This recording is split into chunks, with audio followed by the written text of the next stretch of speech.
السلام علیکم. اته میاشتې په راشوې پر اشنار اپر کوم روډ دی هغه تر اوسه پورې بند دی.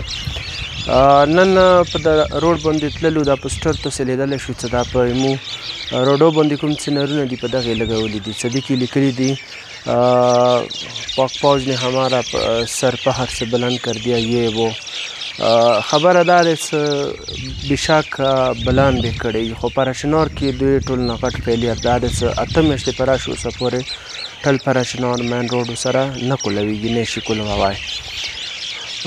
اته میاشتې په راشوې چې دې باندې اپر کورم دپاره امدورب باندې او لور کورم د نورو دپاره امدورب شته دی هغه کېږي. مین خبره دا دی چې د روډ ویلې سیکیور نه کېږي. آیا دلته دهشتګردي او که دهشتګردي دي سپیا ویلې نه کېږي او که دهشتګرد نشته بیا ویلې دغه خلک امدورب نه کېږي. بله خبره دا چې په ګوډو د امبولانس یا نور شیان لګولي دي آیا په دې ته خلک بیا یې دا کوم سیستم دی دې نه به دغسې کوم خلک وي هغه سیکیور کېږي یا نه به کېږي. دویمه خبره دا دی چې دغسې کوم خلک دي هغوی ایجوکیشن تباه روزګار تباه اقتصاد تباه هر څه یې تباه شول.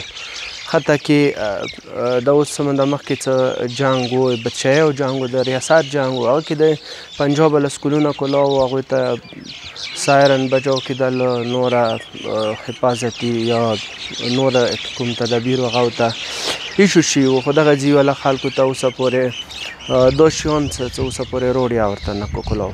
نو دا یو بیګیسټ سیکیورټي فیلیر دی د ځوان نه خو اوسه پورې هم چې د دې باندې کوم ایمو امدورب دی هغه نه کېږي. دویمه دا چې بډر کلاو شه د غټ غټ ګاډي په څي هغه ته تریټس نشته هغوی ته څه مسله نشته او اپر کروم کوم خالق دي هغه ته تریټس یاد دی هغه ونتلیا نه شي دوی کنوایه په لاسو 12 ورځې پات کېږي. نو دې نه صاف ثابتېږي چې دا کوم ظلمونه دي دا یو خاص بنیاد باندې د دغو خلکو سره کېږي.